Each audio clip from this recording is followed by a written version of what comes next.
And lastly, ending on a powerful note before we go into the discussion, is matters to do with power. Rising energy prices are likely to threaten Kenyans' households and businesses in 2024.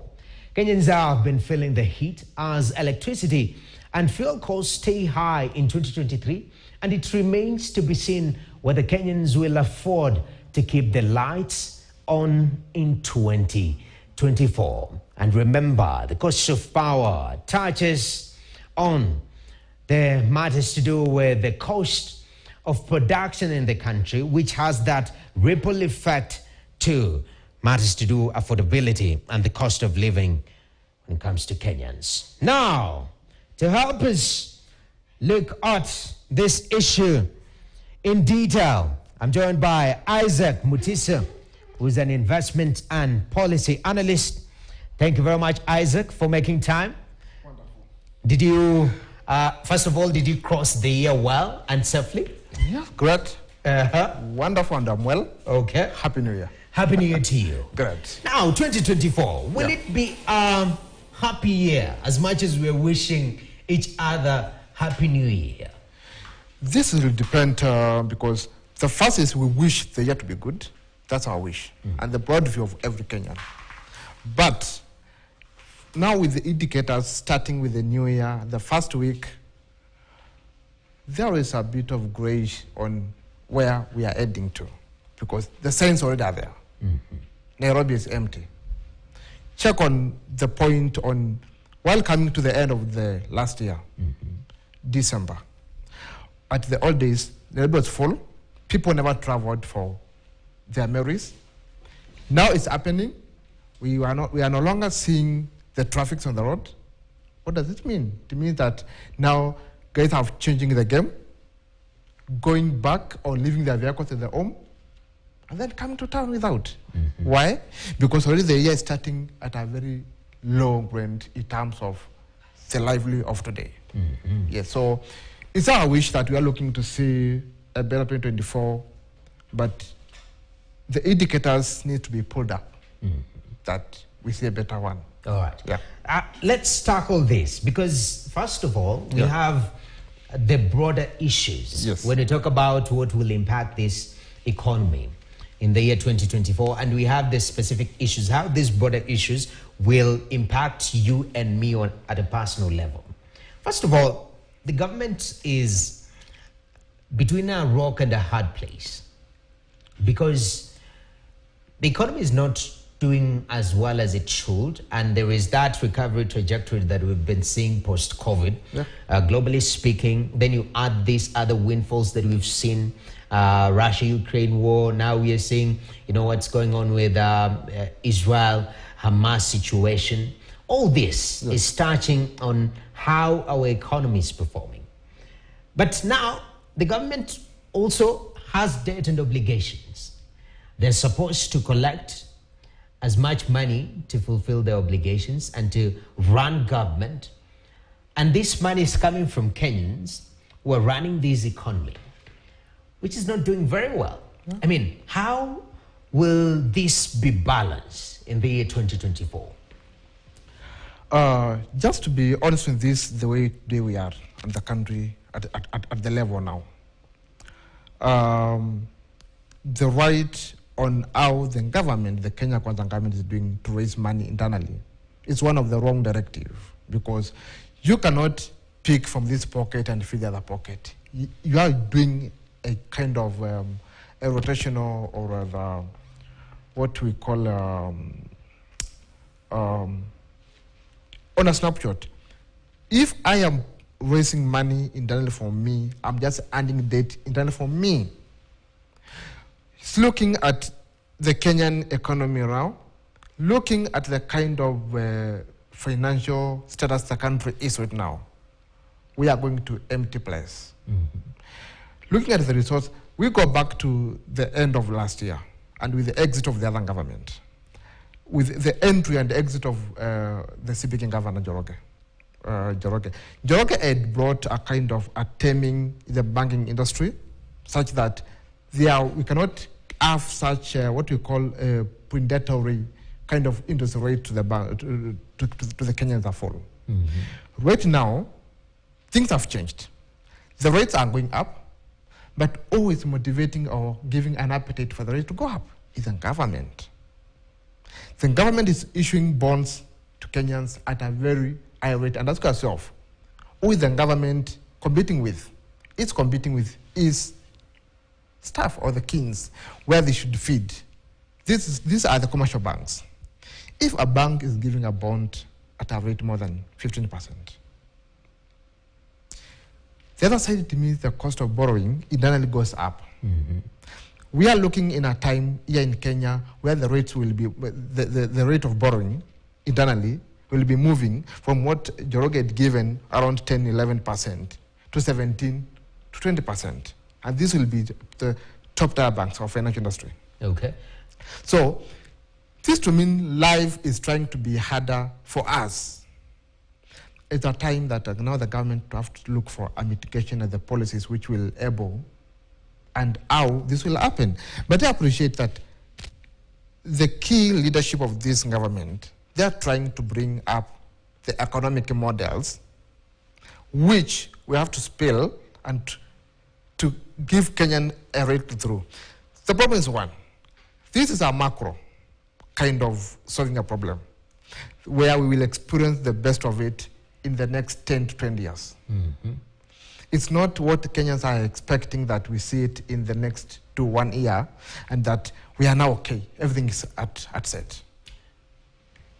But looking at even the way they say the government, government is perpetual. It's always moving on and on. Yes. And looking at the way the former government handled some of these challenges, especially at the peak of COVID and after, even in recovery, the issue of subsidies seems to be one of those short-term interventions that comes at a cost. And this particular government, the Kenya Kwanza government, they say they're adopting a long-term perspective of things. Okay. We're going to make decisions that won't be comfortable now. They will pinch a little bit here and there, but in the long run, it will work for us. So as a policy, as an analyst, place yourself in the government, in the president's shoe, for example. How do you balance these two interests? Either I make a decision that will make you smile now, but in the next 1 or 2 years, still we can't avoid what is knocking on our door, or deal with this monster that is already right at our door. And hopefully in the next 5, 6 years, you are in a better position. How do you balance that? There are some solutions that the government should look. Not everything taken, because we as the nature of human beings, we never be satisfied. But a question that I throw to you is, would I miss today's meal that I eat better tomorrow? No, I have to eat today. Maybe tell me, yes, Isaac, I will serve you the meal, but on a reduced portion. Bearing in mind, tomorrow you'll have a full plate. When the government, they are making some decisions which the Kenyan people are eager, and a decision like subsidy, it was there. It served us well. The rate of loaning that the Kenyan is doing right now, the Kenya government is doing right now, it's more than what happened by that time. It has gone even happen in the first 1 year. So subsidy somehow cushioned a short-term problems, which these short-term problems will end up solving the long-term one.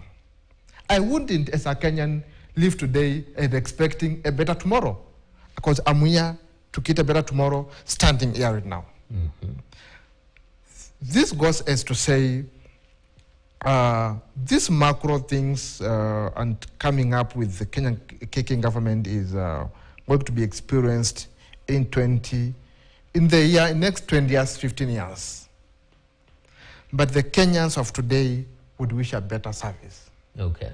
So the question is, could the advisors come on the bench and meet on halfway, a mint kind of solution that we strike Some decisions we take them long way, others we take them short. And it happened when they did the short term of giving the fertilizers. That's if you go and dig deeper, that's a kind of subsidy that they did at a better price. And they have always argued as saying that they're not promoting consumption subsidies, but production subsidies. It's just a change of terms. Look at the other side. They removed the subsidy from oil and gas. Where are we now? The main problem for hiking of pricing, the inflation and the consumer, the gas and the oil. So what does it mean? Fight the big problem now, and we see which you can take for the next year and as time grows to happen. Okay. Yeah. Because I'm always reminded, especially where we are right now economically, and these tough decisions that are being made. Yeah. Looking at the raft of taxation measures that have been introduced and the aggressiveness in that regard to be able to raise revenue. I mean, the motivating factor is just the fact that we found ourselves into sort of conditional engagement with these Bretton Woods institutions. Let's talk about the IMF, the World Bank. Yeah. And they've loaned us money, and they're saying, we'll help you get better, but these are the conditions. Now, it seems that is something that is becoming very popular in the global south, if I may put it so. In Africa, just recently we saw the issue with Ethiopia, and I've even gone through about that. I mean, it seems not only the country, but the continent in of itself, it's at a very critical stage in regards to the way we are handling some of these obligations and the Bretton Woods institutions. How do we proceed then? This is a concern with whoever feeds you, controls you. Those development funders already sat down, synchronized our mind as the African, and knew very well where to touch us. Kenya is being taken to where our normal Kenyans are in this Sherlock kind of borrowing. And how does a Sherlock operate? I give you 100,000 at 30%. You pay me at the agreed date, and immediately that you've done it, you borrow again. And you find yourself in the same circle that will never move out from that circle. And me as a Sherlock person, I make a very good relationship management and friendship that you never have freedom, financial freedom, to make a decision. The moment you get the money, you pay me. And after a long period of time, you'll agree that, you gave me 100,000 at 30%. Can I pay you 30% and renew again the 8%? And in the case of the Eurobond, we want to do a buyback. Okay. I pay the rate and we continue. Second, I've got several friends, and the other day I was talking with a guy from DRC and a lady from Rwanda. And they were telling me, you guys in Kenya, you are very privileged.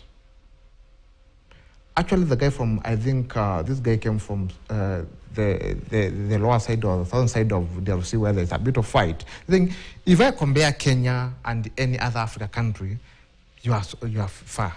You should not always complain.